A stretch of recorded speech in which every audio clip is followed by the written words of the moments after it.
for millions of animals. And Salt Lake Thrive, we're an independent member. There's a great organization called Plant Pure Communities. It's a nonprofit organization, and they do a lot of work to support really an international network of groups like Thrive. And so also I'll mention more about them a little bit later in the event, but Plant Pure Communities is a great resource. So in the chat, I'm really excited. Like I say, we had over almost 600 people, over 550 people registered.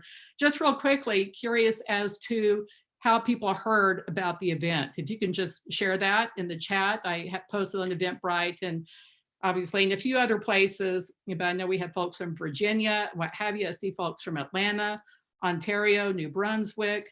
I'm seeing a lot of people heard about this from Chef AJ, but I had over almost 400 people registered before Dr. Davis appeared on Chef AJ. So learning how people hear about this event, it really helps us to better market our future events and to know how to reach people. So Facebook, okay, all right, well, we'll look at the chat. So I really appreciate it. It's also really interesting to see where folks are from. So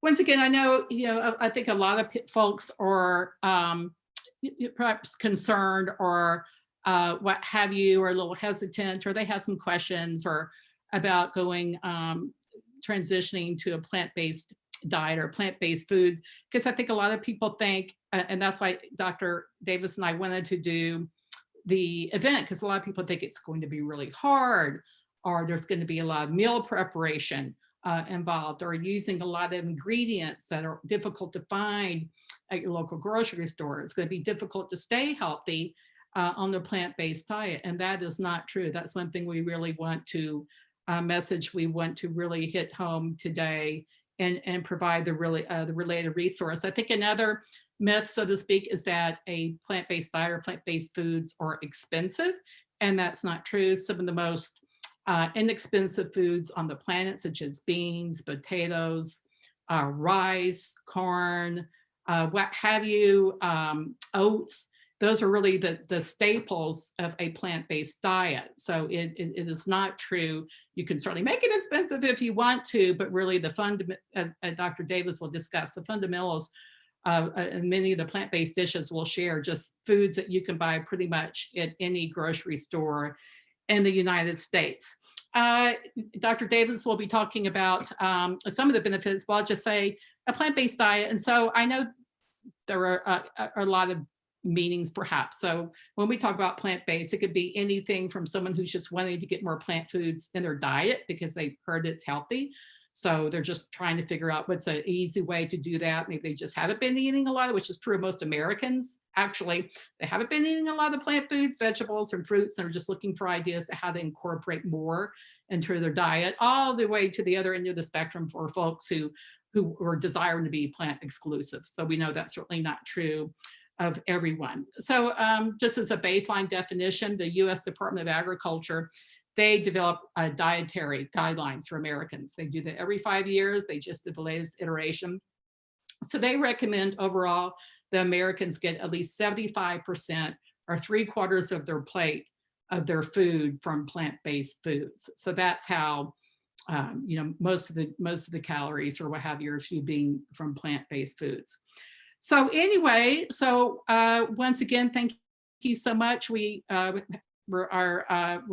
full on the Zoom account, and we are live streaming to Facebook because it's a good problem to have. We had too many folks for my Zoom account to handle. So I'll go ahead and introduce Dr. Nikki Davis. So I've been really fortunate. Dr. Davis has done a lot of really great events for Thrive. They're on the YouTube channel. If any of you are interested in checking that out, I can provide the link to that. She's a medical doctor based here in Salt Lake City.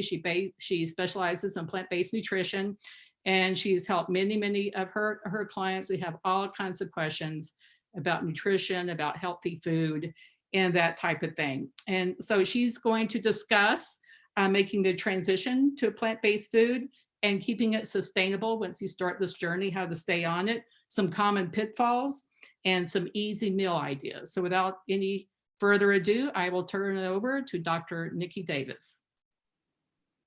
Hello. Hi, Harriet. So good to see you. I Hi, know hi, Dr. we Davis. don't live too far apart. We're the same city. But it's really nice to be here today. And I'm going to go ahead and share because I've got some slides that I'm going to pull up here. But thank you everyone for coming. It's really exciting to see everybody coming from all different places and for all different reasons. All right, Harriet, can you see that okay? I sure can. Okay, great. So today's talk it's really all about plant-based eating made easy. And you don't need a doctor to be able to tell you this. So although I am a medical doctor, I also am someone who started out eating the standard American diet and switched over to a vegetarian, more plant-based diet. And then ultimately that led me to a vegan diet and now a whole food plant-based diet. So I've been through this before. And one of the things that I notice is that people are worried about going plant-based because they feel like it's just going to be really difficult. It's going to be, like you mentioned already, Harriet, it's going to be expensive. It's not sustainable. I will miss all my old foods. And it's just, I don't know how to cook. It's too complicated, all these recipes. But that's why we did this today, because we want to let people know that even for those of us who don't cook a lot, I like to cook, but I don't cook a ton. I really do rely on some of these easier meals. So that's why we wanted to share this today, to just let everyone know that it can be very simple and it can be sustainable. So first of all, for those of you who don't know me very well, I just wanted to give a very basic overview of kind of how I got to where I am today. But I was born and raised in Salt Lake City, so still here. I love it here. I live here with my husband and my 9-year-old son, who are also both plant-based. It wasn't always that way. My husband started out with the standard American diet as well, and luckily he found his way over to my side. But yeah, so from here, looking into going into college, decided that I was really interested in science, in math. I liked problem solving. I liked inventing. In fact, I loved doing the invention conventions when I was a kid, coming up with new inventions. And so when I went to go to college, engineering seemed like a really good fit. And I liked it. I really enjoyed learning all about engineering. And I ended up getting a pretty cool job working for a rocket company called ATK Launch Systems. I think that they're Northrop Grumman now. They've been taken over. But I worked as a mechanical engineer and a systems engineer for 6 or 7 years, so quite a while. And it was a challenging job and it was a great job. But that was also about the time that I had started learning about whole food, plant-based. And on my time off, that's all I wanted to learn about. I was watching videos, I was reading books, I was talking to my family, to my friends about the benefits I was seeing. And so it really started making me think, if I'm, as a career, I want to be doing something that I'm really passionate about. And I was so passionate about this. And it ended up being my husband who had the idea for me to go into medicine and go back to school, because I had never expected to go back to school again, because I had already gotten my bachelor's and master's degrees. I'd been in school a long time. But I really did feel like it was a way for me to be able to share this message and really learn about conventional medicine and how things are done for most people through when you go to see your local doctor, and then be able to take that and add on to that the lifestyle medicine portion. And I'll talk to you a little bit more about lifestyle medicine. But I was able to get into the University of Utah right up the street from here. And while I was in medical school, I had a chance to work with Dr. John McDougall, who, if you're not familiar, wrote The Starch Solution, among many other books. And he's very well known. He did a live-in program in Santa Rosa, California, where he was helping people reverse their chronic diseases. And so I got to go and stay in Santa Rosa and watch him at work, see people get well, and I just became addicted to it. It's just so much fun as a doctor to see people actually getting well and getting healthy. So I finished up my residency. I went to Billings, Montana to do my family medicine residency. And at the very end of my residency, I also had a chance to go work at the True North Health Center in Santa Rosa with Dr. Goldhammer. That was an amazing experience. So I have some experience in fasting, water fasting as well. And then became board certified in both family and lifestyle medicine. And then in 2021, just last year, I had the chance to start actually seeing patients through telehealth with a company called Plant-Based Telehealth. So that's been amazing, really getting to help people who are motivated to make change, who are excited to change their lifestyles.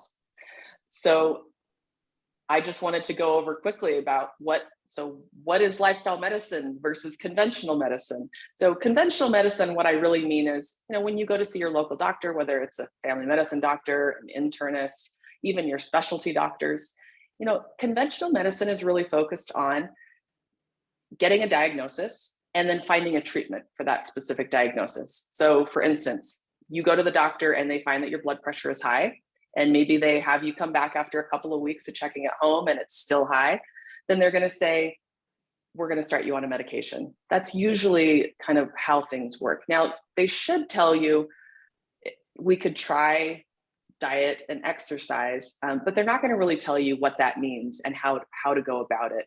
And I don't know how many of you have experiences with doctors, but with having a doctor tell you to try diet and exercise first.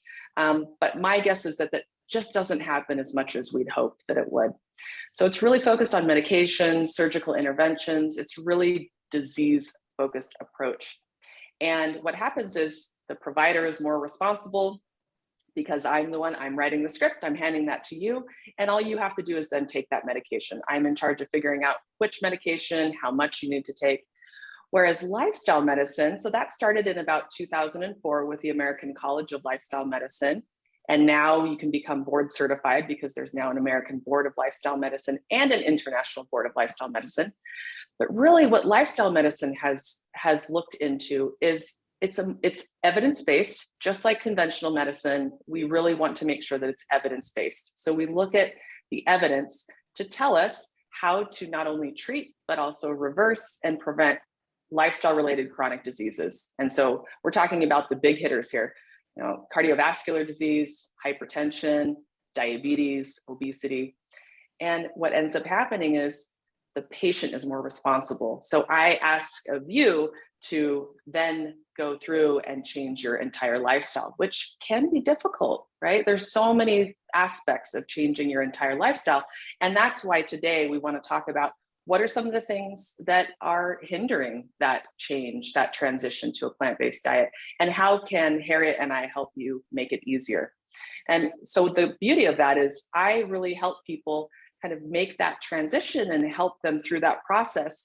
But ultimately it's up to them. And so I'm kind of sitting back, and although I'm giving resources and tools, and sometimes I do have to help people get off medications, but really the patient is very responsible for their own health. So there are 6 pillars of lifestyle medicine. Of course, the one that we're going to be really focusing on today is number 1, which is a whole food plant-based diet.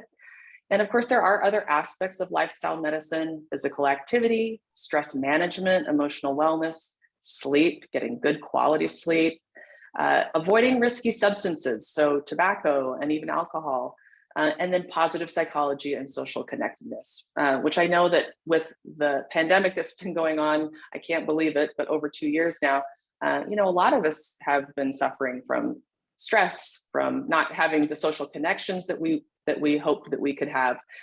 So a lot of those are really important. So these are the things that we're going to talk about today: making the transition to a plant-based diet, keeping it really sustainable, common pitfalls, but also in addition to the common pitfalls, we're also going to be talking about common myths. And so some of you might think that some of these things might be a pitfall when actually it's a myth. And then easy meal ideas that we'll chat about at the end. So making the transition. So what are kind of some of the things that make it difficult to transition? So one of the things nowadays that we're seeing is that we have access to junk food constantly, fast food, 24/7. And, back when I was transitioning to a vegan diet, before people really even knew the word, it was really difficult to find junk junk food, vegan foods, because we didn't have vegan restaurants. We didn't have those things. And now it's really easy to eat vegan, but eat really unhealthy. So that is something that people struggle with because you do have access to lots of unhealthy foods all the time.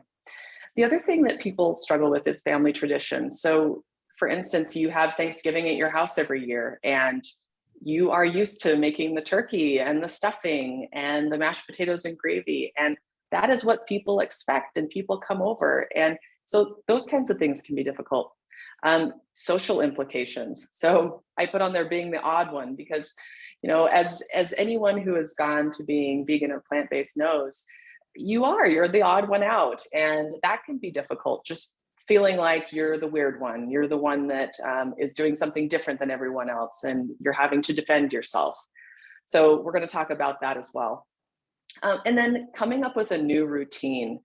So most of us have a routine as far as our food goes. We eat pretty much the same thing most of the time.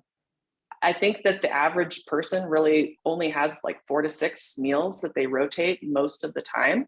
And that's the case for me. I eat a lot of the same things all the time. And so coming up with a new routine can seem difficult. But once you create that new routine, then you're just rotating in and out those same meals. And you don't have to make complicated recipes every single day and trying new things every day. And then letting go of previous foods. So some people, I've actually had this happen before with patients where they say, well, I knew that I was going to be seeing you today. And so I just decided I wanted to have that one last hamburger or that one last, whatever it is, before seeing you because I need to let that go. But so some people have some hard times with letting go of some of those foods that they really love. But I promise you that once you get past that, it gets a lot easier. For instance, when I was in college, I did a year abroad in France, and I ate so much cheese. It's just gross. I loved cheese. And then now that I haven't had cheese in so many years, it really it's gross to me. When I walk past the cheese area in the grocery store and I even smell it, it just is repulsive to me. So just also having some faith in it too, because your taste buds change. You really do have the ability to move on to new foods. So making that transition. So how do we go about making it easier? So we talked about access to junk food, fast food, processed food, that it's very easy. And I would say that the number one thing that will make it easier is cleaning up your environment.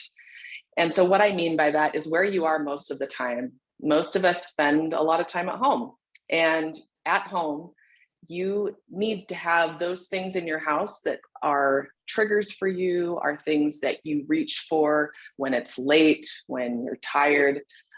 Those kinds of things, if you get them out of your house, make it so much easier to stick with this way of eating, because then you're not tempted to go for those foods. And at some point it does get easier, but still, if you have those foods around, it's so hard in the moment to say no when it's right there. It's so easy to grab, versus if it's not there and you have to drive somewhere to get it, you're adding what I call friction. So you're just making it harder to make that bad choice. Make new family traditions. So, I grew up, like we were talking about earlier with Thanksgiving, I grew up with, the typical Thanksgiving dinner with turkey and stuffing and all those things. And I just found a way to make my own new traditions. So we make a tofu loaf that we love. That's a McDougall recipe. It's really simple. And that's our new turkey. I still make my mom's stuffing, but I make it using vegetable broth instead of chicken broth. So there are things that you can do to kind of help make those new traditions. And one of the other things that we really love doing is we adopt a turkey every year. So for Thanksgiving, we, and I don't remember the name of it, but it's, I want to say it's the Farm Sanctuary. That they allow you to adopt a turkey every year. And so we do that. And so that's one of our new traditions that we love.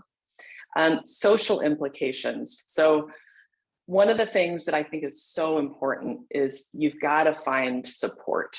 And that's through your community, through people who you know, whether that's a spouse, a loved one, a friend, even if it's just somebody or a group or someone through social media, going to in-person events or virtual events like this one, finding those people, that is really going to help you continue this way forward, is if you have that support.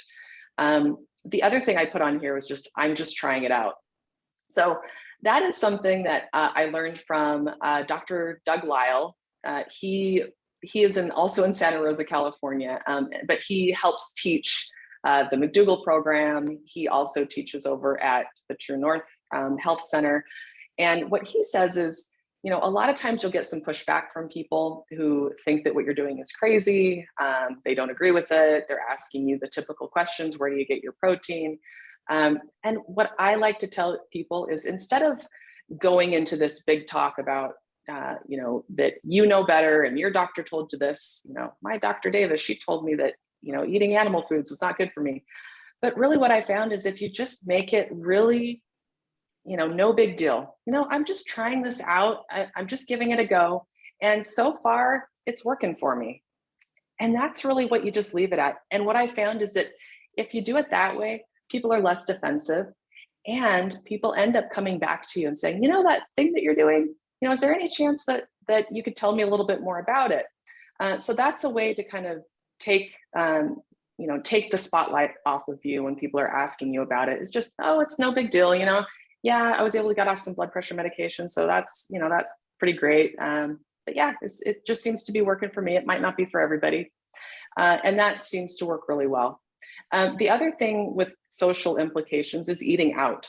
So that's one thing that I think a lot of people struggle with, because eating out is something that we enjoy. We enjoy going out and socializing with people and having meals outside of our homes. And if you're really trying to stick to a really healthy plant-based diet, that can be difficult. And especially, I'm sure Harriet knows as well, but in Salt Lake City, we have a ton of vegan restaurants. I mean, it's like a vegan mecca here. And some of them do have some good options, but what I find is that if I want to eat plant-based and I'm trying to get rid of the oil and the processed foods, that some of the restaurants that are not actually vegan restaurants or plant-based restaurants have some really great options. I often will just get steamed veggies or stir-fried veggies without oil, with rice, or some other grain, or even a baked potato. So there are a lot of options that you can find at restaurants. You just have to call and ask before you go. Planning ahead is another thing that I think makes things easier. So, really planning ahead for eating out, like I just mentioned. So if you're going to be going somewhere, just give them a call. I remember when I was doing residency interviews that I was staying in a town that I was not familiar with.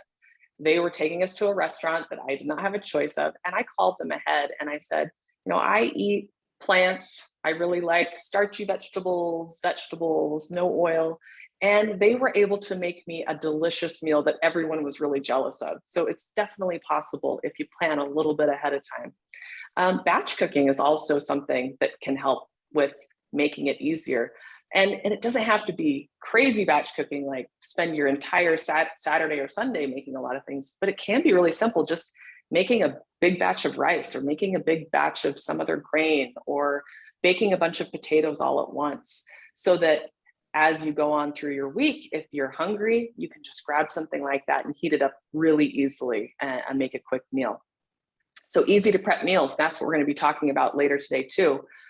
So we'll mention that, things that are just really easy that you just want to have on hand all the time to be able to make it really easy to just put a meal together that's delicious, that you don't really have to think about too much. And then planning for lapses. So this is something where I just wanted to let everybody know we are all human. I have some patients come to me saying, I'm broken, there's something wrong with me, I can't stop eating this certain thing, I'm a failure. No, you're human, just like all of us. We are all human, and we're all going to fail sometimes. We are all going to have times when we are eating something that we would rather not, because of the social implications, or because of the family traditions, or because of the people in your home, whatever it is. So if you can plan ahead, what I will tell my patients is to actually write out your plan for when things go bad. If you have a big event in your life, maybe you had someone pass away, or you have some sort of a traumatic event, and you say, you know what, I just can't even deal with eating this way anymore. I'm just going to forget about it. If you've actually put in writing, if I have a hard time and I am going back into, my old ways of eating, here's who I'm going to call. Here's who I'm going to reach out to talk to them about this. Or here's a movie that really affected me that I'm going to go back and watch, or a book that really spoke to me that I'm going to go back and read. If you start thinking about what you're going to do in those instances, then it makes it a lot easier when it happens, because it is going to happen. You're going to have times when it's difficult to keep going forward. But if you plan ahead, that can help. And then I already had mentioned this, but finding new foods that you enjoy, and just coming up with those ones that you really like the best. You really only need 4 to 6 meals that you can rotate in and out very easily. And hopefully you can find some of those meals today while we're talking about it. Nikki, I'll just interject real quickly. Yes, please. Talk about planning to fail, and I don't know if this is the best example. So I think, like Nick, I think it's really, like Nikki said, Dr. Davis said, none of us are perfect. We're all human.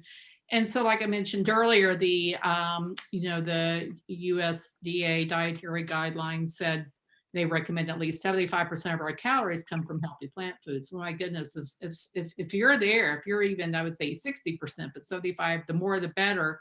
So folks are transitioning to, and if you're at 75%, most of your food comes from the veggies and the fruit and the nuts and the seeds, and even pasta, just some really delicious food. People are doing really well at that point. And so more is better, but that's I think rather than saying, well, I'm going to go, people are different. Some people can go like 100% plant exclusive overnight. But that's not for everybody. And like Dr. Davis said, I know my taste transition. I think it's really hard for a lot of people to believe that they're going to like broccoli, that they're going to enjoy cauliflower, that just so many of these things that we Americans just don't get nearly enough of. It's really quite sad in our diet. And I think it's kind of hard for people to believe, oh my goodness, I will over time come to, I really crave broccoli or crave cauliflower or crave some of the many healthy plant foods that we'll be talking about. And then also, I plan for failure because I know my weakness is salt and fat. So I love potato chips. I particularly love kettle potato chips. So once in a while, it's like we can't have a big bag, the big family bag of potato chips in the house. We're going to have a smaller bag for my husband and me to share. And so that's how I plan for failure. I don't at all pretend to have a pristine, I think 90% of the time or what have you, but I love potato chips and I want to have potato chips every once in a while, but I don't have them in the house all the time because I know what would happen. And planning ahead, and that's one thing we really want to do in the resource list. We're going to send some, unfortunately, on one hand is exciting because there are so many more plant-based options in grocery stores these days, but I think especially snacks and what have you, it's really difficult to find, and it's okay as a transition food or once in a while kind of a food, but like healthy cookies and what have you. So we're going to provide resources on that. So yes, your taste will change. Don't expect to be perfect. That's fine. If you're somewhere and a party and there's something that you're trying to eat less of or not eat at all, and it's there, then don't feel like, oh my goodness, I give up. And I really, I think maybe we should call this plant-based lifestyle instead of a diet, because I think sometimes a diet implies restrictions, you're giving up this, you're giving up that. And it's really more of a lifestyle. It's more of an approach. And there's got to be, depending on people's goals and their beliefs and what have you. So definitely some flexibility. So I think those are really important messages. Don't let perfect be the enemy of the good. Yes, I think that was Voltaire who said that. That's perfect, Harriet, because I do find that people are so worried about perfection that there are sometimes people who, if they can't be perfect, then just give up completely. And it's just so much better, if you're thinking of this as a spectrum, you've got the standard American diet over here, and then you've got a whole food, plant-based, oil-free diet over here. You know, if you're eating mostly plants and you're nearing this end, you're doing so much better than most of Americans, which will tell me that you're probably doing a lot better health-wise too. So as you're moving on that spectrum, you're doing great. And she made a really good point that, yeah, sometimes if you're doing good and you're not doing perfect, that's still better. So going back onto the slide, so keeping it sustainable, you know, one of the things that I find really keeps this way of eating sustainable for me is making sure that I get enough starch. And when I say starch, I don't necessarily mean white bread, which you think of, you know, but starchy vegetables. So things that really fill you up, keep you satisfied. And those are going to be things like potatoes. Okay, I love potatoes. I eat potatoes constantly. So potatoes, sweet potatoes, beans are really starchy, corn, grains. So things that are really not only low in fat and keep you full, but also very high in nutrients. There are people who've been able to live on just potatoes for very long periods of time and have great health. So those great starchy vegetables can be very, very wonderful to be able to keep things sustainable. And like Harriet already mentioned, starches are one of the cheapest foods out there. You can buy huge bags of potatoes, you can buy huge bags of rice. It's the kinds of foods that are really the staples of a plant-based diet, and they're very inexpensive. They can be very inexpensive. Dr. The other thing that, yeah, go ahead. You do have a question pertaining to your about the high starch. Janet wants to know, how do you reconcile the high starch with low glycemic diets? Yeah, so I tend to not recommend a low glycemic diet necessarily if you're getting it through whole plant foods. There are going to be some cases in which there might be people who have, for instance, diabetes, and if they are still working to control their diabetes, they might have to be a little bit more careful with certain starchy foods. And the nice thing is that sometimes we can even have people wear monitors where we can see how their blood sugar reacts to certain starches. But for most people, that's not something that I am concerned with, because it is normal for your body your blood sugar to increase after you have a meal, as long as it's decreasing, you know, fairly quickly after a meal. That's very normal for that to happen. In diabetes, that's different. It's where you have your blood sugar increasing and then you have a hard time having it come down. So I don't think that starches are something you need to worry about. And I would recommend going and reading The Starch Solution by Dr. John McDougall, a fabulous book. And it talks all about how humans are meant to be starch eaters. Keeping it simple, making it easy. So these are kind of some of the things that I use in my own home to help things be sustainable for my family and me. So we do a lot of frozen foods, frozen vegetables, frozen fruits. I will use even frozen rice that I found at Trader Joe's, where you literally just put this frozen bag of brown rice in the microwave for 3 minutes and you've got delicious brown rice that's ready to go. Frozen broccoli that I found at Costco that comes in a bag that you, again, put in the microwave, 5 minutes and you've got steamed broccoli. So that's a very simple thing that I do a lot. Shelf-stable foods. So you want to have like a really great pantry of things that can just be in your house that aren't going to go bad quickly. And we'll talk a little bit more about that. But, you know, things like canned beans, canned vegetables, having those quick meals. So you got to have meals that are very easy, that you don't have to read a recipe, that you already have available at any time in your home, so that you're not having to get takeout because you're worried about what you're going to eat. And then batch cooking, just cooking some things in advance. And like I said, it doesn't have to be, spending all day.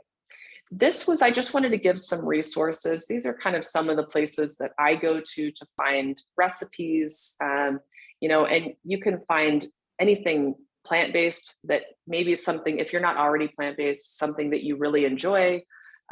It's easy to find alternatives, and a lot of these people will make great recipes and things that you can try. And then meal delivery and products. These are just ones that I've found recently that I really enjoy. Mama Says is a whole food plant-based oil-free meal delivery service where it literally is foods that are made fresh. They put it in a cold box and send it to you, and then you just have to heat it up. So that can be something that, if you have a hard time even preparing meals and you just want something that's really, really easy, already made for you, that's another option. Leafside is a company that does these dried packets where you put water in it to help hydrate it back up and make soups and things like that. And so that's a good one for traveling that sometimes I will use. Plant Strong, so that was initially the Engine 2 diet, and Plant Strong now has a lot of products that you can buy on their website, you can buy in grocery stores. They have soups, and they even have like pizza dough, things that are plant-based, oil-free, that you already know you can get healthy. Well Your World is another one that I really like that does a lot of dressings and spices. And so that's another one that you can buy on their website. And then California Balsamic is just a company that has a lot of balsamic dressing. So if you're somebody who struggles to get in your leafy greens throughout the day, that's a really good one for just finding some really great different flavors of balsamic vinegars for your leafy greens. All right, so let's go into the common pitfalls and myths. So one of the things that I wanted to talk about were kind of some of the nutrients that some people worry about. There are some people that are wanting to maybe try going plant-based. Maybe they've heard about it and they've seen other people getting well on a plant-based diet, but you worry about, well, okay, if a plant-based diet was really what humans are meant to eat, why do we not get enough B12? Are we getting enough protein on a plant-based diet? What about omega fats that are essential fats that you think of, maybe fish oil or fish that are a good source of that? And then of course, calcium. Are we getting enough calcium in a plant-based diet? Some of the pitfalls that you might run into: is it expensive? Do you have support? Even your doctors might be something that you're struggling with getting support. One thing that I talk to a lot of patients about, counting calories and portion control. So we'll talk about that as well. And then making sure you're getting enough greens. All right, so B12. So B12 is really important. And I will say this, that I'm seeing more and more, not just plant-based people being deficient in B12, but just the general public. It's something that used to be around a lot more before we cleaned our water, before we washed our vegetables, it found in the dirt. It's something that's really important for your blood cells, your red blood cells. You can become anemic if you don't have enough B12. It also is great. You need it for your nerve cells and your DNA. So it's a really important vitamin. But the interesting thing about B12 is it actually is not made by any plants or animals. It's made by bacteria. So it's not something that you are going to find in an animal product because that animal made it. Now that animal might have eaten some grass that had some dirt in it, and now they've got B12 in their body. And so then if you eat their body, you might get some of that B12 that they got from the dirt or from their environment. So it is becoming more and more difficult to get enough B12. And it is something that your body actually holds on to for quite some time. So if you're just barely moving to a plant-based diet, it does take some time to become deficient. So that's the good thing. It seems that you have at least a reserve of about 3 years of B12 in your liver. So if you've got a good amount, you should do pretty well. I will say that what I recommend to people is the form of B12 that's called cyanocobalamin. So there's two forms, methylcobalamin and cyanocobalamin. Dr. Greger of nutritionfacts.org did a good deep dive into the research on B12. And it seems that right now, cyanocobalamin is just better absorbed for most people. So that's what I recommend. And then about 500 micrograms a day seems to be enough for most people. Now, if you're pregnant, if you're older, you might need a little bit more, and especially if you're somebody who has been found to be low. So I just want to make sure that everyone knows that sometimes that amount might be a little bit different depending. The other thing that helps make B12 absorb better than just having it be the cyanocobalamin version is making sure it's something that can absorb into your mucous membranes. So in your mouth, as opposed to swallowing a pill or even chewing a pill that has to go through your gut. So if you can get something that's a liquid or a sublingual that goes under your tongue, or even something that's chewable that you could then suck on until it dissolves, that will get you more of that B12. Dr. Davis, one thing I've heard Yeah. people, and you're right, it's very important on I should say, people with a plant-based lifestyle, that certainly vitamin B12 is something to be cognizant of. But I've heard perhaps because there are fewer nutrients in our soil and what have you, folks on an omnivore diet or what have you, or people, well, on whatever kind of a diet, whatever kind of food they're eating, really need to be more aware of, or to make sure they're getting enough vitamin B12. So this is not an issue just for folks on who are eating mostly plant-based foods. Exactly. That is exactly right. We're seeing more and more people becoming deficient in B12 because it just isn't in our environment as much as it used to be. It's not in the soil as much as it used to be.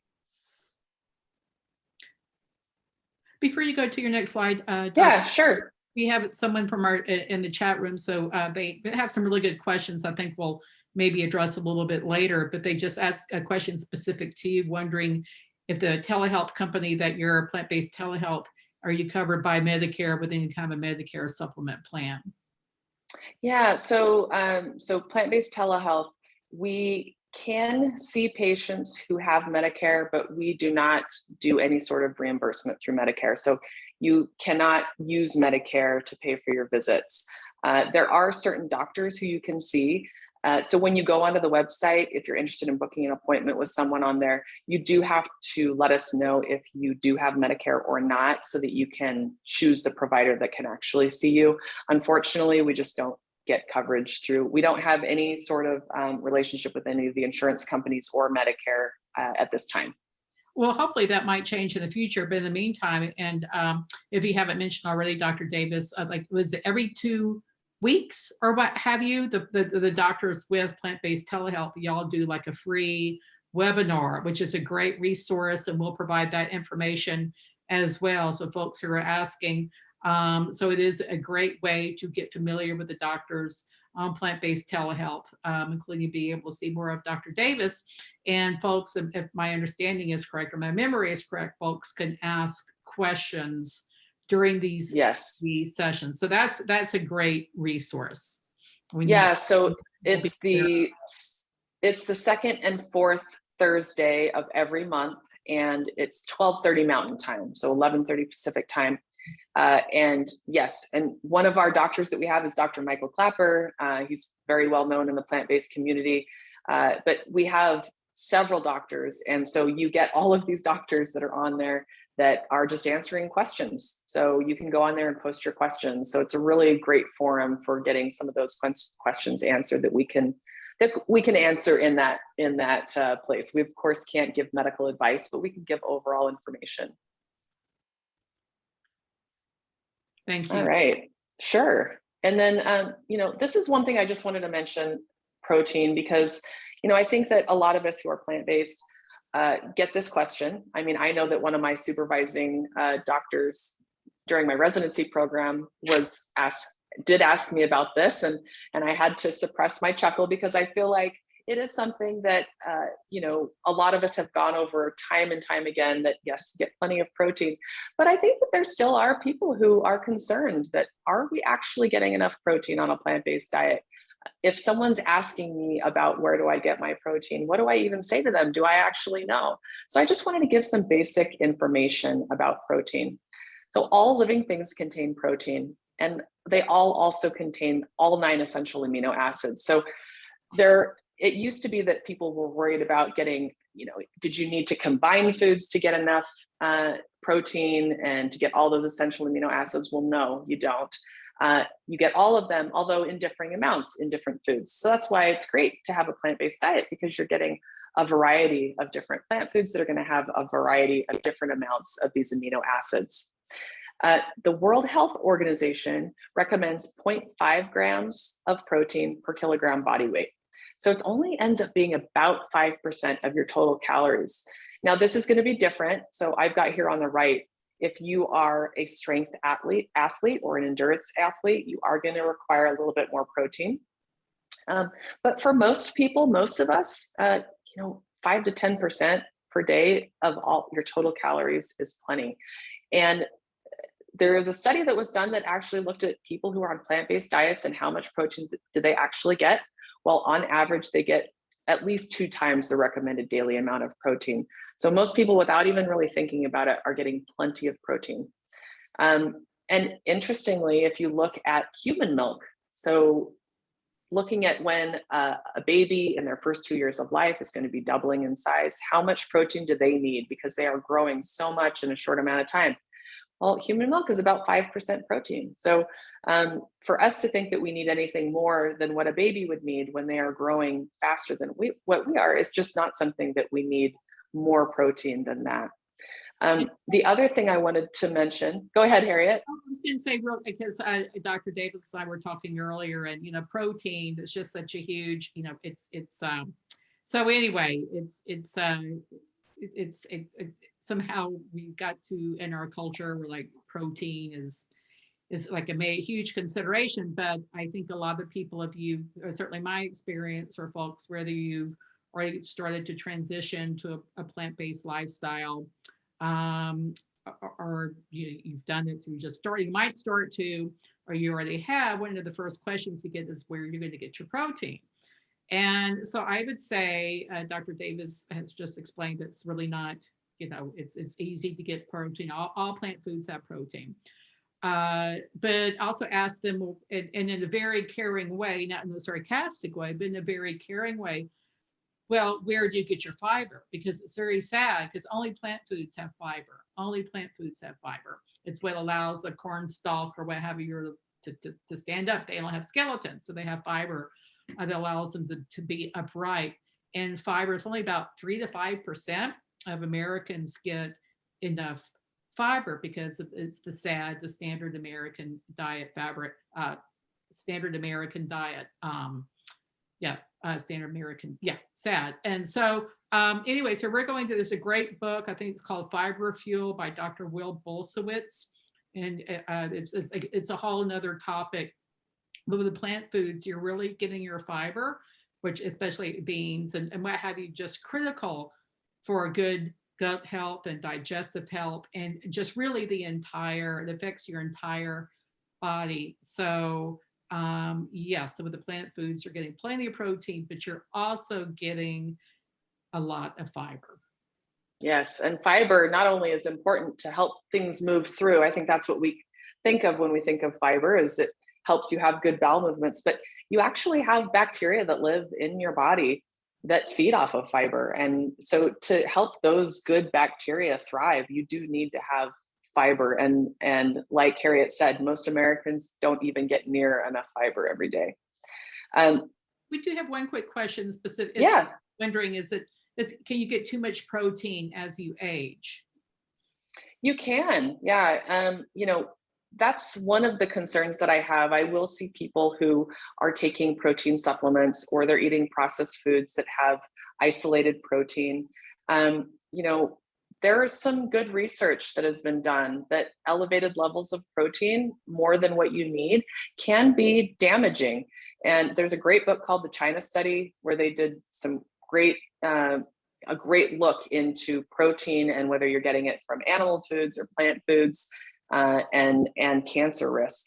So I don't recommend that you try supplementing with protein, that you just, depending on your life and if you're an athlete or not, just making sure that you get enough, but you don't need to get more than that daily recommended value. And Dr. Davis, can you repeat the times and the website for the twice monthly webinars? We are going to include this in the resource sheet. Absolutely. Yeah, so it's the second and fourth Thursday of every month, and it's at 12:30 Mountain Time, or 11:30 Pacific Time. And once again, we'll be including that in the resources. The other thing I wanted to mention is protein deficiency. So some people wonder, can I become protein deficient? Well, yes, there is a name for it. It's called kwashiorkor. And I don't know if any of you have seen pictures of what that looks like, but you will see little children with really huge stomachs. But what we find is that the people who get protein deficiency are the people who are calorie deficient. They're not getting enough calories. If you're not getting enough calories, you're not going to be getting enough of everything. And one of those things can be protein. So it's very rare for protein deficiency to happen in someone who is getting plenty of calories. So that's where I don't want people to be worried about protein. It's not something that I even think about because I already know that I'm getting plenty. All right, omega fats. This is another question that comes up a lot because omega fats are essential, and all that means is that you have to get them through your diet. You cannot synthesize omega-3s and omega-6s. And so omega fats are important. They contribute to brain function. And in fact, people who have a normal amount of omega fats, we find that they have lower risk of cardiovascular disease. So you definitely do need to get omega fats in your diet. Most people will say, okay, how do I get my omegas? Well, I get that through eating fish or fish oil. That's what most people think. That's where you're going to be getting that from. But in fact, fish do not make omega fats. They get the omegas from their diet. And so instead of eating the fish where you're going to be getting that saturated fat and cholesterol from the fish, the better thing to do is get omegas from what they get, the greens. So they get it through, seaweed or sea vegetables that they get in their environment. So the better thing is for us to be able to try to get it through a plant food. And that way we're not getting it secondhand through the fish. So we can't make our own omega-3s. Fish don't make their own omegas. And so getting it through lots of leafy greens. So leafy greens are a great source. So, kale and chard, romaine lettuce are going to have omegas.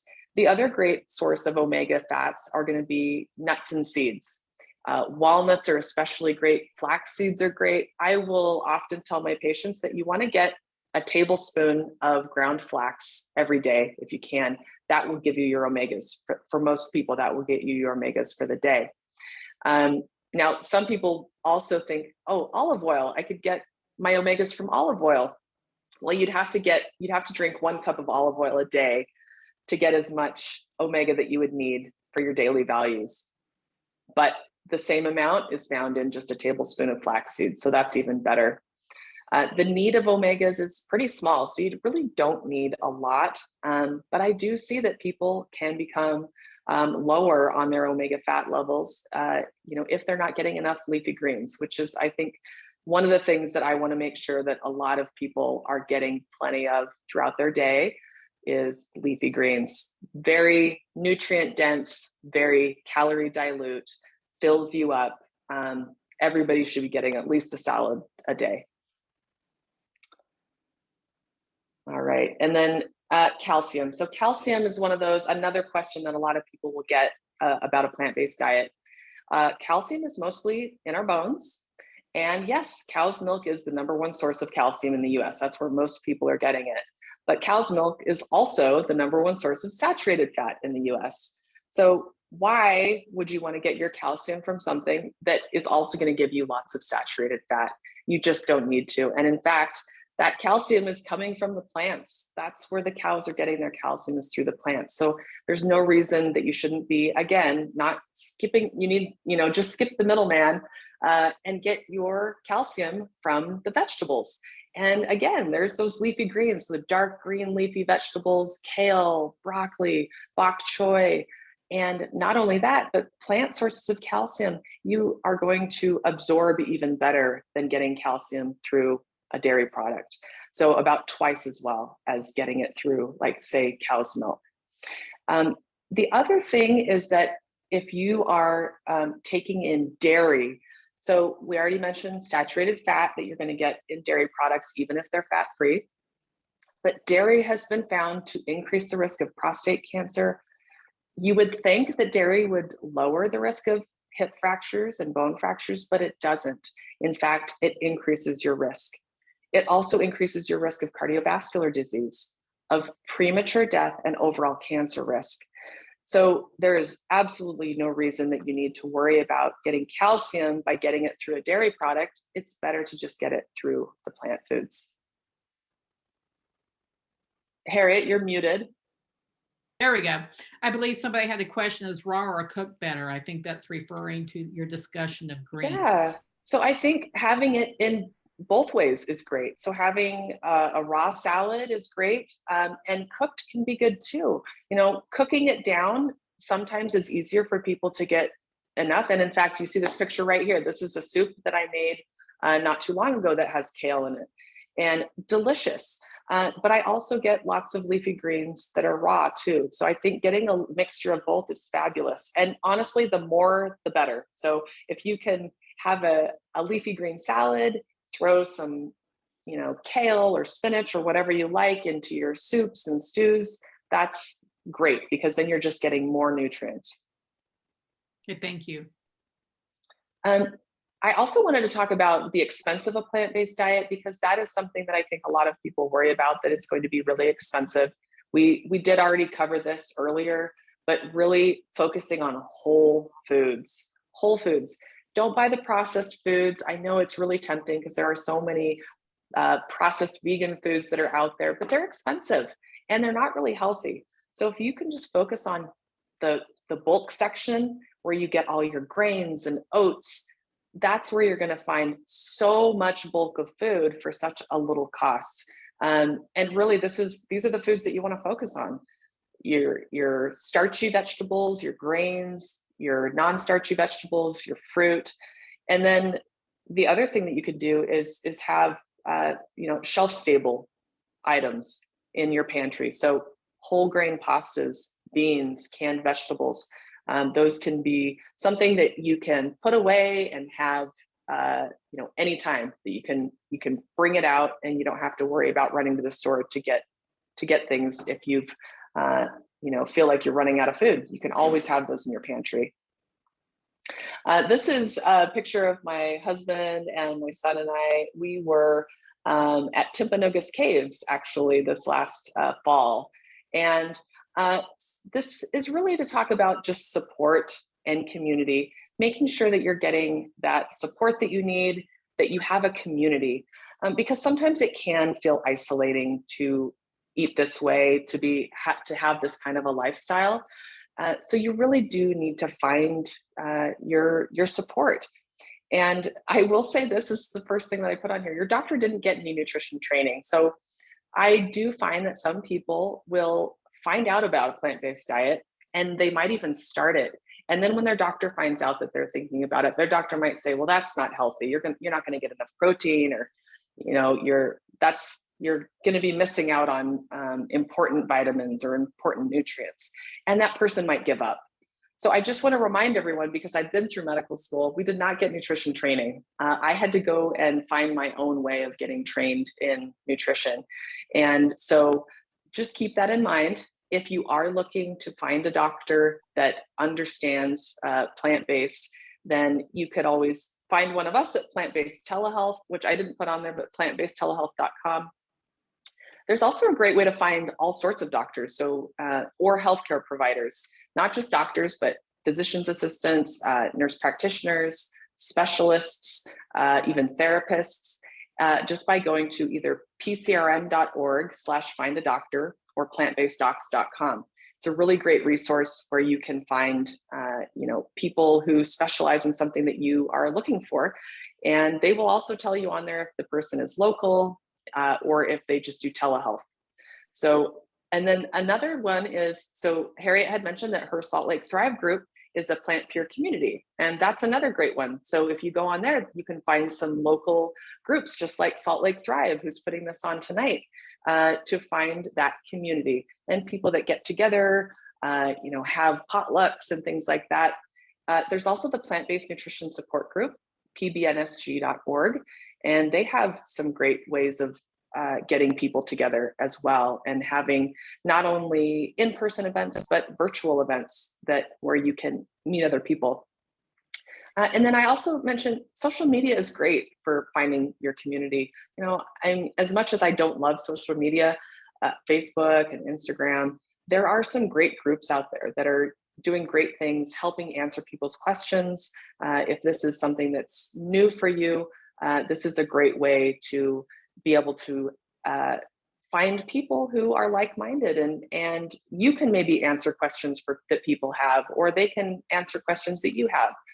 And then the other thing is, finding people around you who are already doing this or who are interested in doing this, even if it's just someone who maybe isn't following this way of eating, but is willing to help you batch cook on the weekend. And you're going to find that as you continue to eat this way, that more and more people get interested, and you'll find some buddies just by being a good role model.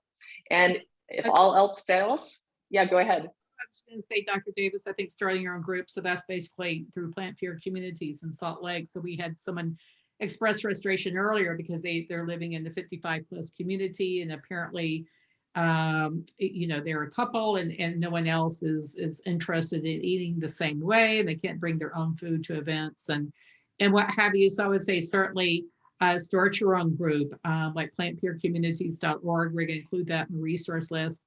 And you can go on their website and find out if there is a pod like Salt Lake in your area. And if not, start your own group or go on Meetup. And that's one thing, as you were talking about earlier, social media.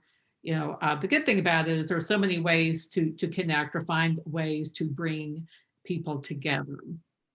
Yes, definitely. All right. And then I always like to mention this because, especially as a woman, we've always been taught that we need to be really careful about our weight. We need to be focused on losing weight. We need to be calorie counting and portion control. And I just want to let people know that that is one of the best things about eating this way, is that you don't have to do that anymore. You just don't. And I mean, I have to say, when I was in medical school, I had the opportunity to sit in on a diabetic group lesson that was taught by a nutritionist.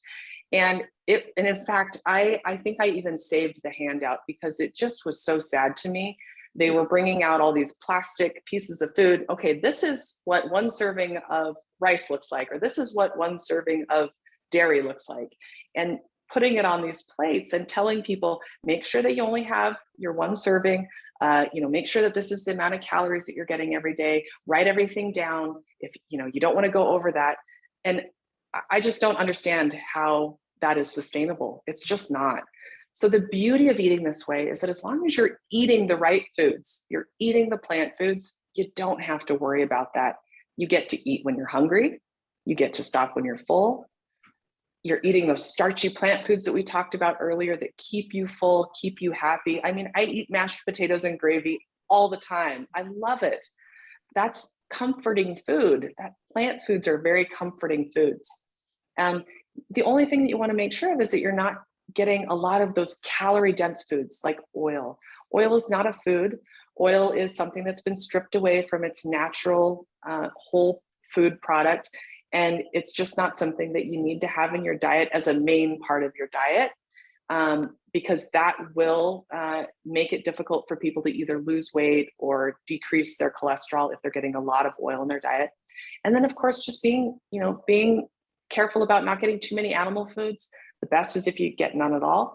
And then just really limiting processed foods. Other than that, if you're eating whole foods, you don't have to worry about calories. You don't have to worry about portions. And that's really the beauty of it, that you get to just eat food when you want to. And this is me enjoying some delicious food from a place that's just down the street from my house that'll make me a delicious stir fry that is oil-free and completely plant-based and very filling. I did want to mention making sure that you're getting all those greens that we talked about earlier. Whatever you can do to add those into your day, lots of nutrients. Okay, so here's where we're getting into the meat of it here. And I know that we're getting close to the end here, but this is something that we're going to be giving you guys in your resource list. When I was working with Dr. John McDougall at his live-in program, one of the things that they handed me, and I still have it, is this Healthy Cooking Made Easy by Jeff Novick. He's a dietitian, and he came up with this list of things that people should have in their homes 10 packaged foods that you should have at all times to help making meals much easier. Some of the things we've already mentioned, but basically what you want to have in your home, you want to make sure you've always got frozen vegetables. And actually frozen vegetables can have more nutrients in them because they're picked when they're fresh and then frozen, as opposed to sitting on a truck for days. Frozen fruits also picked when they're fresh. So I tend to really enjoy frozen fruits, like frozen blueberries in my oatmeal. Quick cooking or frozen brown rice. So something that's really simple to make. Now, brown rice is already fairly simple to just make by boiling water or using an Instant Pot or something. But if you can find quick cooking rice, boil in a bag rice that you can make very quickly, that's something that you should have in your home so that you can make that grain really quickly. Shelf stable beans. So I have canned beans. We make all sorts of meals just using different kinds of beans. I will even just grab a can of garbanzo beans and throw those on the top of a salad without doing anything to them. So having those in your pantry really helps. Having shelf-stable tomato products as well. So that's one thing that you can easily throw into a dish that helps give you some of that, I guess it just kind of thickens it up and makes it more of a meal. So I've done that where I've just mixed it in with brown rice to make kind of almost like a Mexican style rice. But that's something that you can add to stews and soups. So having some canned tomato products really helps as well. Intact whole grains. So that's where you want to go to that bulk section of your grocery store. Oats, rice. I love barley. That's one of the things that we love at our house. Farro is delicious as well. Millet is another one that's good. And whole grain pastas. So that's something that we have in our pantry all the time is whole grain pastas. And in fact, they make so many great pastas now using all different things, lentil pasta, all sorts of bean kind of pastas. So having those available at any time. Dried fruit is another one that, if you're looking for a good snack, sometimes dried fruit can be something that can give you a little bit of that sweetness. And so having that around, that if you need just something sweet at the end of a meal, that might be a good option for you. Having raw nuts and seeds. So again, we talked about flax seeds, having those, you can put those in your smoothie in the morning or over your salad, but making sure that you get at least some sort of a nut and seed to make sure you're getting those good omegas. And then the other thing that I like to mention is making sure that you've got some good spices, seasonings, herbs, good dressings and sauces that are plant-based. And if you have something like that, it's very easy to just mix with some of these other items that you have in your pantry. And you don't have to worry about cooking anything really, as long as you've got a good sauce that you can put over the top of something. The other thing that Jeff Novick mentions, and by the way, this is available. This is something I think we're going to share with everyone because this is available for free on the internet.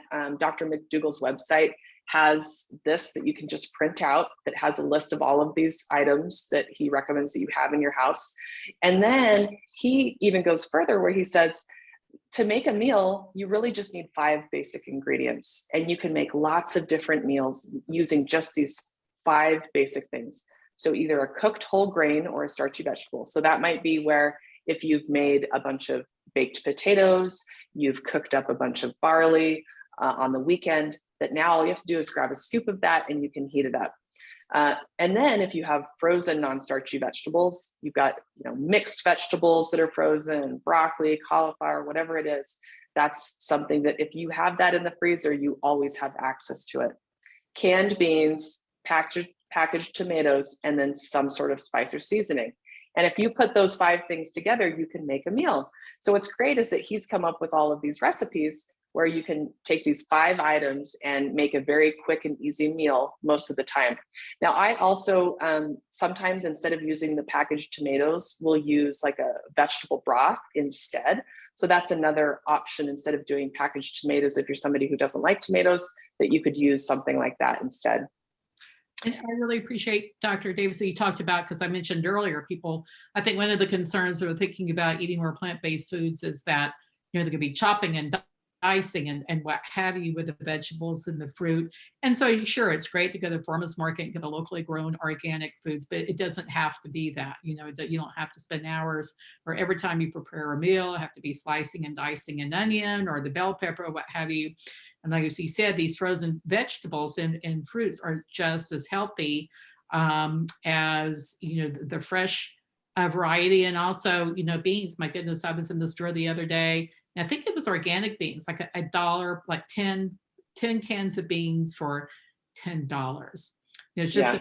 amazing sometimes. On one hand, food can be expensive, certainly understand that. But and on the other hand, we were saying earlier, like beans and rice, especially if you buy in bulk. So there's convenience. You pay a little bit for convenience, but it's our health, certainly. So if it's going to help facilitate your staying with healthier foods, to pay a little bit more for convenience. Especially through the week, because people are busy and they're coming home from working and there's just always so much to do. So some of the things that Dr. Davis has been talking about in the source from Dr.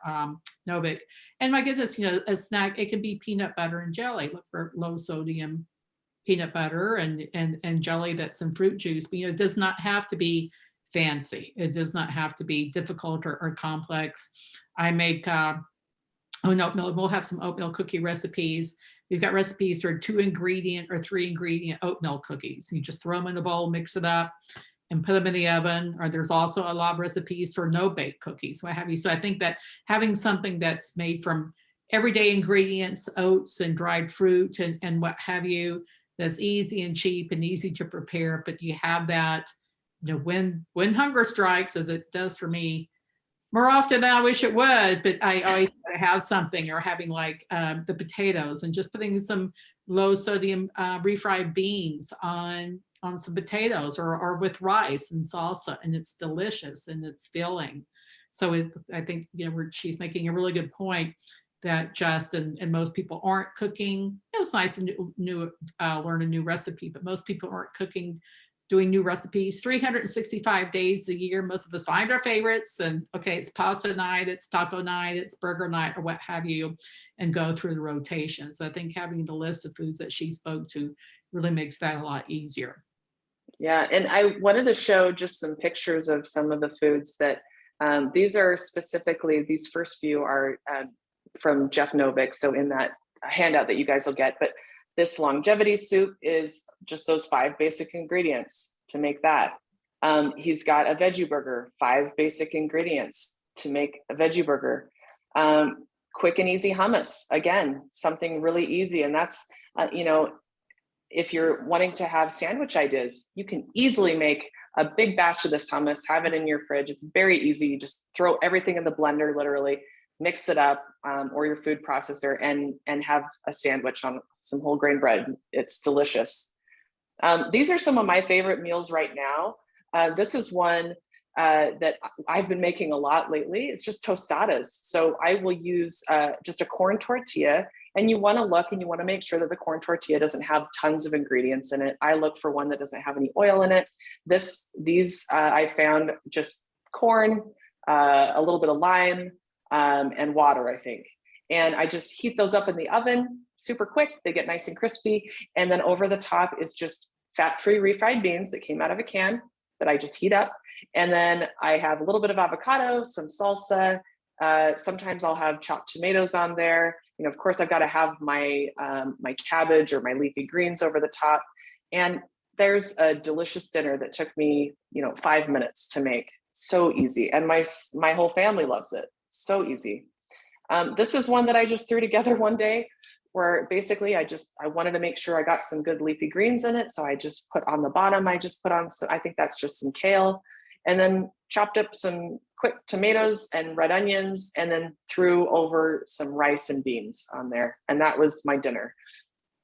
Super filling, super delicious. This is one that I make a lot. So I've found the frozen brown rice at Trader Joe's, frozen broccoli at Costco, throw those together in the microwave, and you've got a delicious meal of rice and broccoli. And over the top, I will oftentimes just use some low sodium soy sauce.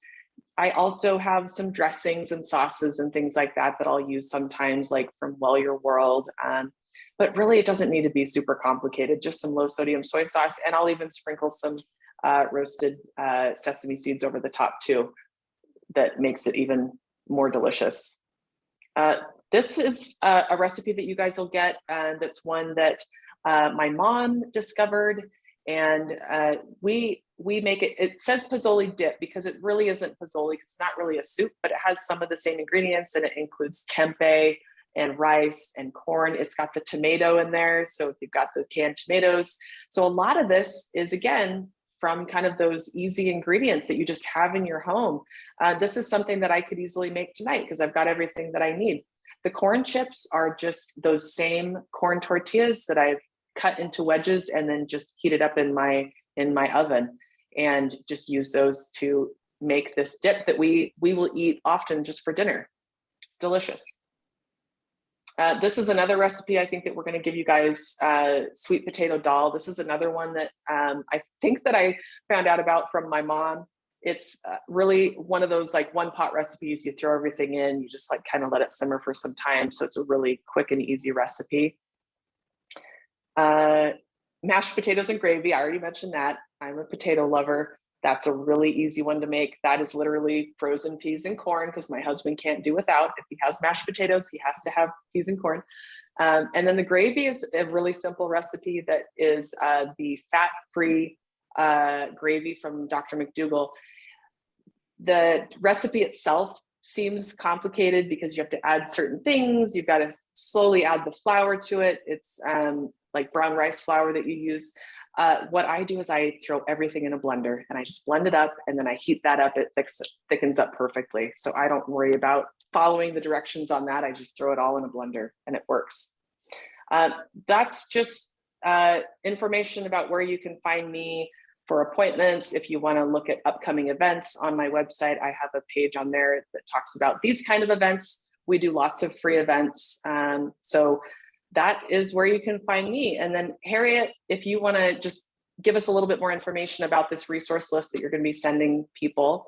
Oh, certainly. Just had a question about that. So once again, no later than Friday, we'll be sending out a link to the recording. It just takes a few days to edit. So a link to the recording, and then also a resource list with some of the recipes and some other resources like on protein and calcium, what have you. So a whole bunch of good stuff. And so we're just going to email that to everybody by Friday. So anyway, we have a few questions. So we scheduled this. I think I have the Zoom meeting going till 7:18. I think we scheduled this till 7:30. So maybe we can go through a few questions on the chat. Let's see, somebody's wondering about nutritional yeast. Is that something that should be part of whole food, plant-based diet food? Yeah, so nutritional yeast is something that's, I would say it's, it's on the spectrum. So it's definitely not a whole food because you're not going to find, you're not going to dig it out of the ground or pick it off of a tree. So it's a little bit on the process side, but we do use it in our house. I would say we don't use it a lot, but I think it is something that can make things taste cheesier.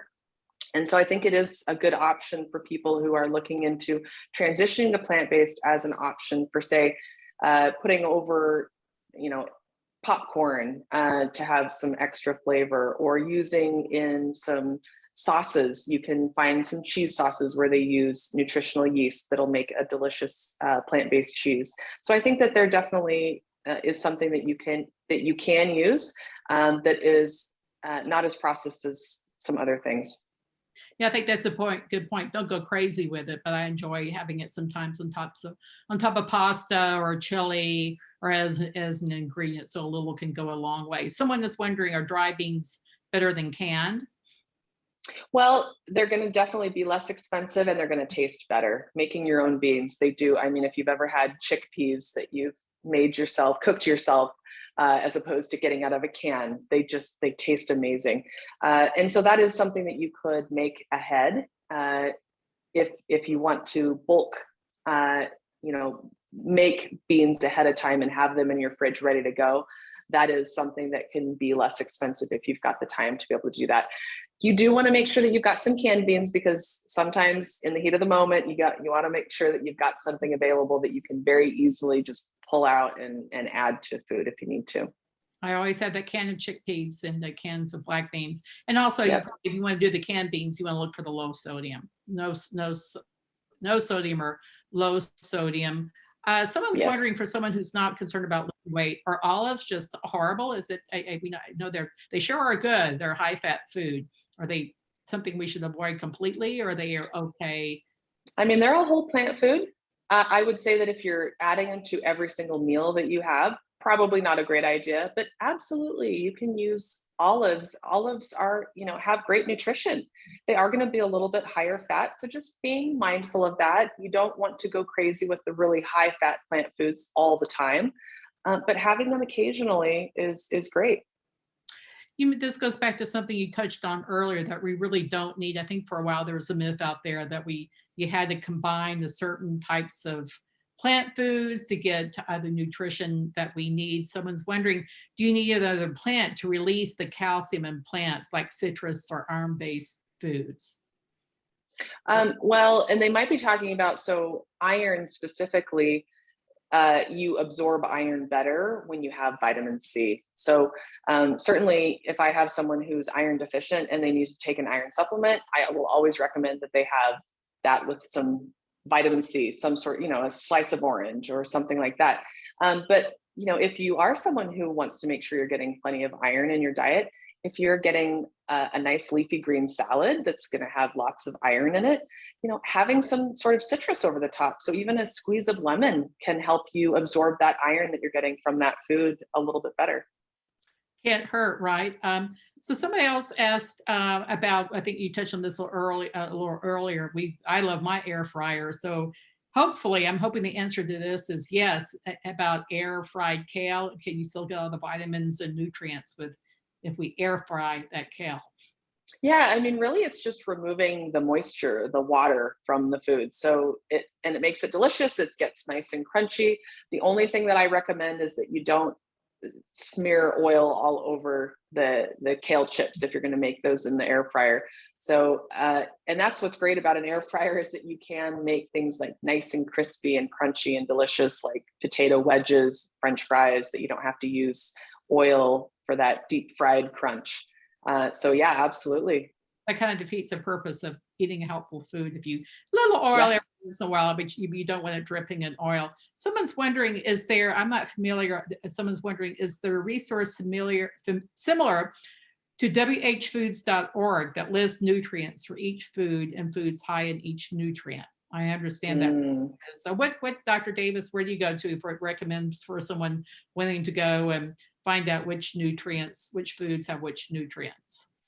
You Are there- know, I actually don't know of a good resource for that. I have to be honest. That's something that I'd have to look into to see what the best resource is. I know that the government, so the United States government, the CDC, I think might have a list like that, because I have looked into certain foods and been able to find that information on the government websites. Okay, thank you. Someone is asking, is yogurt okay to eat? Now, I know it's amazing when you go to the grocery store, mainline grocery stores, and here in Salt Lake, that would be Smith's or Harmon. There are, I don't know, half a dozen different kinds of plant-based yogurt, but as you were talking about earlier, they can have a lot of sugar, a lot of added ingredients, plus there's always dairy-based yogurt. So what are your thoughts on yogurt?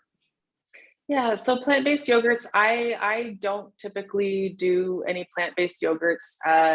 I would say just keep it minimal, because it is going to be something that's a little bit more processed. And like you said, Harriet, it's going to have some added ingredients that might be higher in fat, added sugars and things like that. I would say that it's something, just make sure that you're label reading, making sure that you're not getting extra things that you don't want to have in there.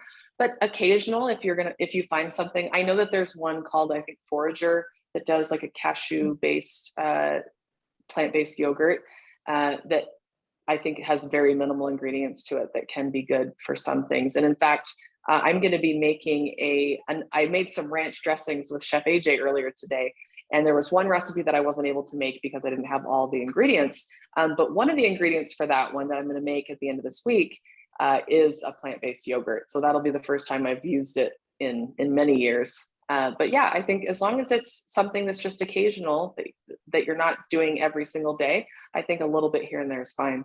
I have made yogurt in the past, and so I'll look for the resource list, a quick and easy plant-based healthful yogurt. And so we have some folks here with a particular situation that they're booked on a bus tour of Alaska, and so they don't have access to grocery stores, kitchen, or refrigeration. They're going to be having large group meals at restaurants that they can't contact ahead of, like you mentioned, a restaurant you're able to. So they're not wanting to, they're trying to stick to a healthy, whole food, plant-based lifestyle. And so they're really, maybe some other folks in the chat would have some ideas, but what do you do if you're on a bus tour in Alaska? You don't have access to a kitchen and you can't contact the restaurants ahead of time, but you really don't want to abandon your healthy. Right. Yeah. So I guess if there's no way to find out what they have ahead of time, then you just want to find someone at the restaurant that you can pull aside and talk to, because the last thing you want to do is try to have that conversation in front of an entire table. And, other people are getting annoyed because you're taking time talking with them. So when you get there, just see if there's someone who knows the kitchen really well that you can talk to. And that way they can tell you what kinds of things are available, and whether that, and really, again, it's do they have rice? Do they have beans? Do they have tomato products? Do they have potatoes? Some of those things that most places are going to have, that you can very easily have them make for you. So a couple of comments on that. Years ago, we were in Sedona, I believe, and these folks mentioned they don't think they could eat an iceberg lettuce and a tomato for 2 weeks.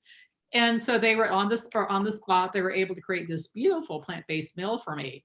And I was like, why don't you put this on your menu? I don't understand. But I would also suggest there are some things that keep, because I know when I'm traveling, I do my oatmeal cookies. And they do in Alaska in a colder climate. So there are some things, and we'll have to think about that, but you can make at home and bring with you, and that at least will provide some kind of a snack or something to have while you're traveling. So, but that would be difficult. So, Harriet, one of the things that I will bring with me when I'm traveling are baked potatoes. So I will make a bunch of baked potatoes, and I will just wrap them in aluminum, and they stay nice and warm and hot, and you can put them in your pocket, especially in the winter time.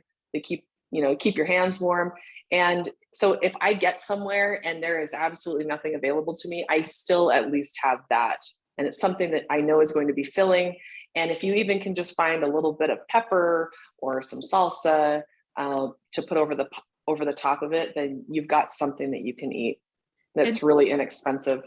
This question goes to that. We've talked about this before. What type of seasonings do you suggest add flavor to your food for people who are trying to cut down on the salt?